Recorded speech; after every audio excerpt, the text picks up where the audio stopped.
Terceira parte de Retas Brasil com o Rabino Shmuel, do dia 23 de Tevet, Shabbat.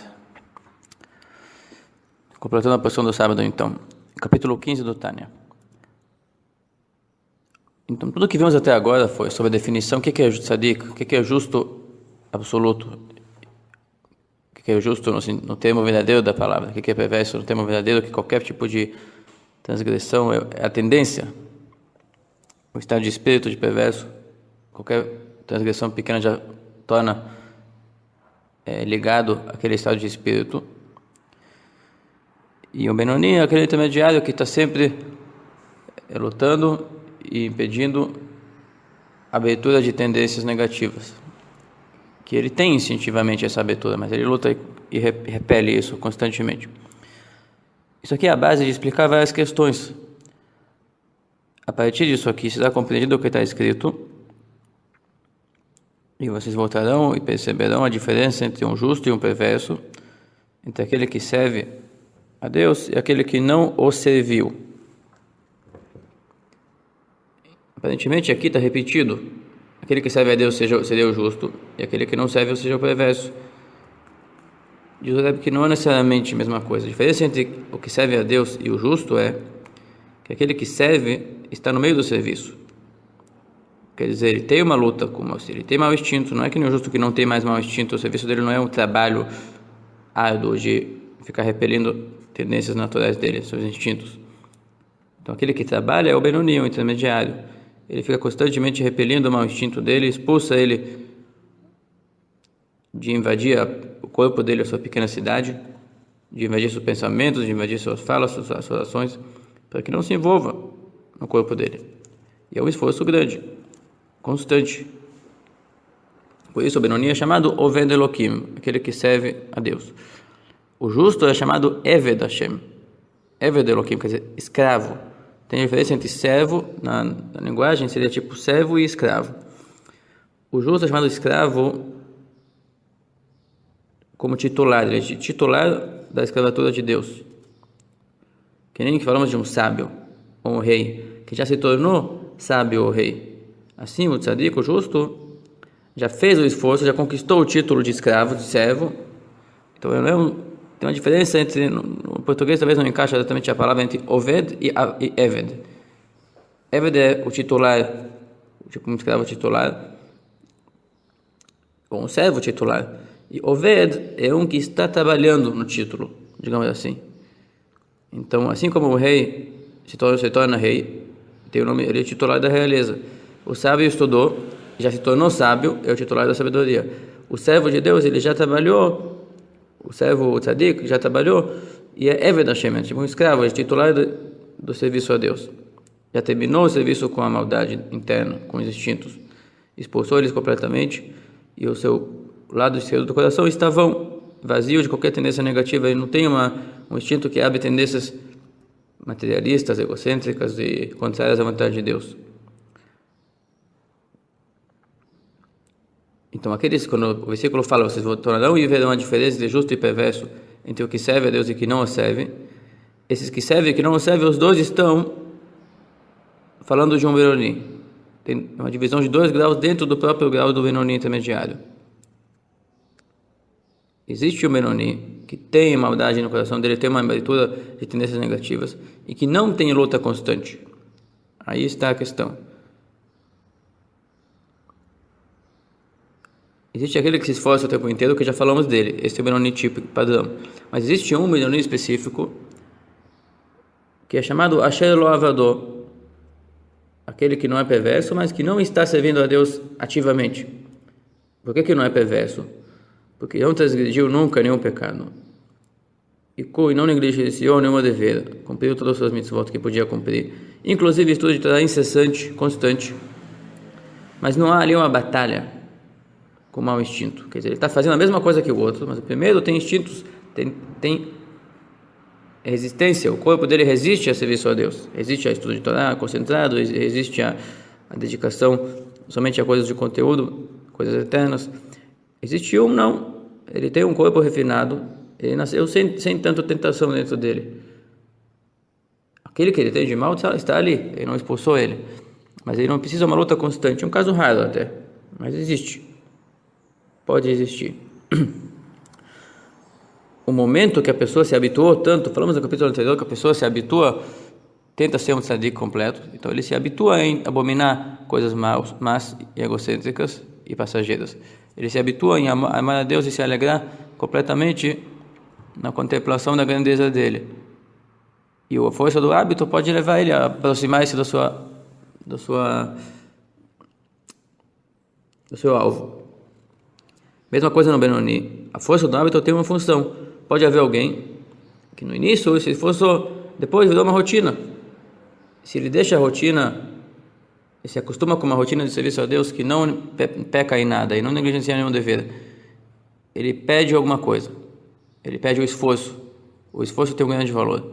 Quando ele deixa de se esforçar pela força do hábito, ele é chamado Asher Lo Avado. Naquele momento, dado momento, ele já foi aquele que serviu a Deus antes.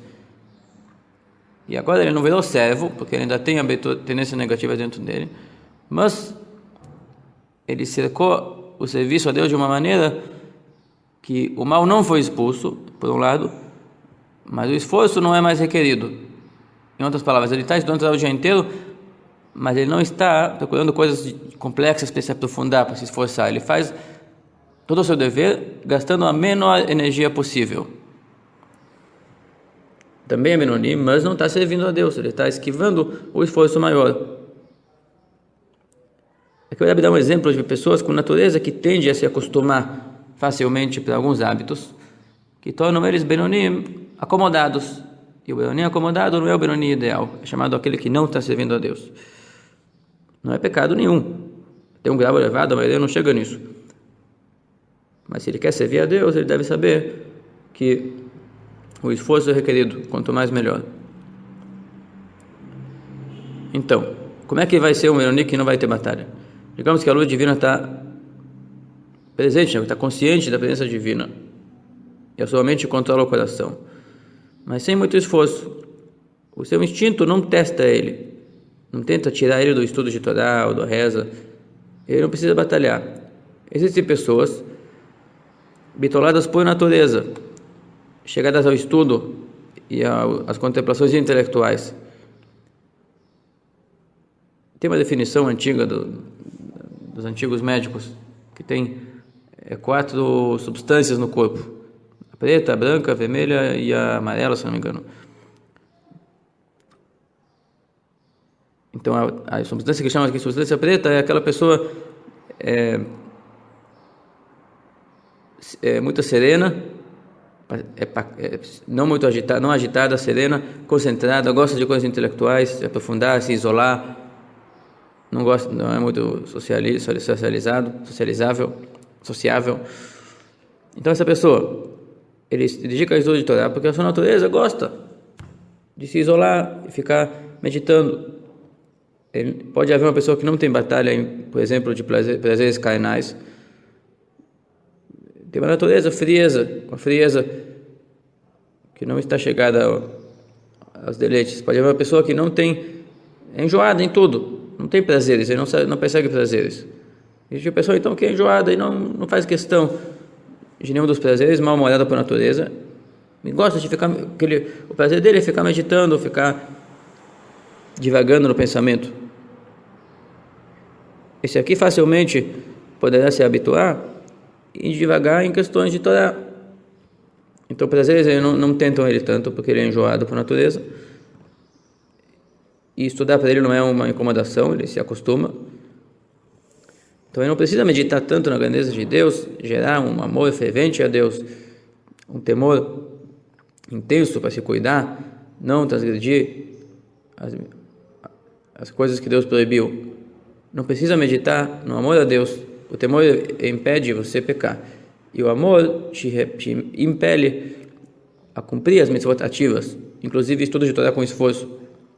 Agora, essa pessoa aqui, bitolada, enjoada e intelectual, basta para ele o amor herdado que os judeus têm no coração, chamado Ahavá Mesuteret, o amor escondido que está no coração de todo judeu, por herança dos patriarcas. E por causa que esse amor não é ele que gerou, ele tem um sentimento religioso, sincero. Facilmente, por sua natureza ele se modela facilmente de acordo com uma maneira acomodada de servir a Deus. Mas por estar acomodado não é chamado servo de Deus, que está servindo ativamente. Afinal de contas, esse amor que ele gerou não foi esforçado. Digamos, um rapaz que é muito disciplinado e facilmente entrou nos trilhos. Mas tudo que ele tem de disciplina é herança, é genética dele. Geneticamente muito disciplinado. Essa questão do amor a Deus inato e herdado será explicado adiante no capítulo 18 por diante. Isso aqui é um tipo de Benoni, então, que é acomodado. Da mesma maneira, uma pessoa que não tem esses hábitos, digamos que ele não é um bitolado de nascença, mas a pessoa pode adquirir o hábito de se concentrar em estudo, o hábito de... Eu falo bitolado, a questão no caso aqui, na verdade, teria que falar diferente a palavra. Matmid quer dizer um constante estudioso, um constante curioso dedicado aos estudos. Então, primeiro, ele se dedica a estudo sempre. Existe um que, por natureza, não se dedicaria a estudos, mas se acostumou tanto, conseguiu com esforço. Antes ele era um Oved Elohim, era um trabalhador que servia a Deus ativamente, com esforço para mudar a sua natureza. E conseguiu mudar a natureza no quesito de estudo. E faz ele estudar o tempo inteiro. E acabou tornando o hábito para ele uma natureza artificial que ele adquiriu, uma natureza adquirida. Depois de adquirir, não precisa mais se esforçar. Pode ele ter uma tentação de se acomodar. E aí basta ele ter o sentimento religioso herdado, o amor a Deus herdado no coração, para estudar sem grande esforço, seguir sua rotina, seu padrão. A não ser que um dia ele queira estudar mais do que o hábito. Para isso ele vai ter que despertar um amor intenso a Deus para poder quebrar sua natureza e dedicar para Deus mais alguns minutos ou se concentrar num assunto mais profundo que o comum. Ou assumir uma nova boa decisão. Tem uma questão do Rebbe de assumir boas decisões cada aniversário. Então, cada ano, você no mínimo uma vez por ano tem que sair da tua acomodação e assumir um acréscimo. Um acréscimo em estudo, um acréscimo em boas ações. Esse acréscimo se tira do teu hábito. E para sair do hábito você precisa e conseguir cumprir aquela decisão, não somente decidir, precisa fazer uma chuva verdadeira, um arrependimento verdadeiro, ou uma nova valorização verdadeira, um acréscimo verdadeiro na valorização das coisas espirituais, para poder entregar para Deus mais um pedaço de ti. Até aqui a posição do Shabat, dia 23 de Tevet.